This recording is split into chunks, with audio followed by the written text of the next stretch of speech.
مختفية فين؟ بدور عليكي. السويري قالت لي انك خرجت من بدري قوي. انا بدور على شغل جديد، انت عارف. سبت الدمرداش. انت مش هتعالي يا دعاء؟ ها؟ مش هتستلمي شغلك هنا؟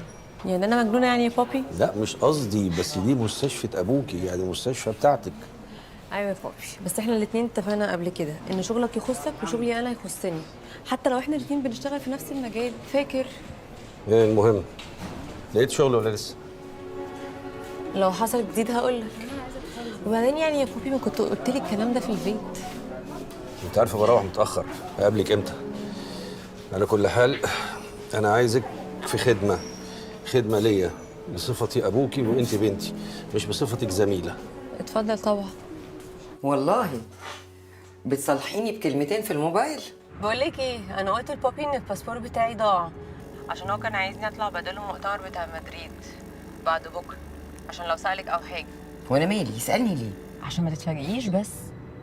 دودو من فضلك ما تدخلينيش بينكم. حاضر. طب انا كنت بفكر اجيلك ابات عندك، بس للاسف بقى بكره عندي شغل. ايه ده؟ شغل جديد؟ وما تقوليش لبابي لو سمحت، خليه سر ما بيننا. اسرارك كترت يا هانم، بقيتي تخافي منه قوي. لا انا ما بحبش ازعله، بس وما بحبش ازعلك انت كمان والله. طيب احكي لي، مش انت كنت عايز تقولي على وحيد؟ ايه اللي حصل بقى؟ كنت خلاص مش مهتمه. لما توصلي بيطمنيني. لا بجد بكره الحركه دي، بكرهها.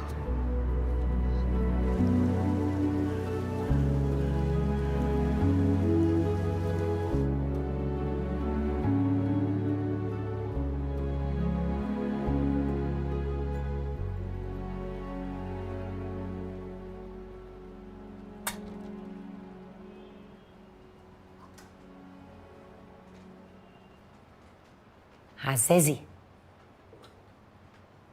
عزازي، عزازي، انت نايم؟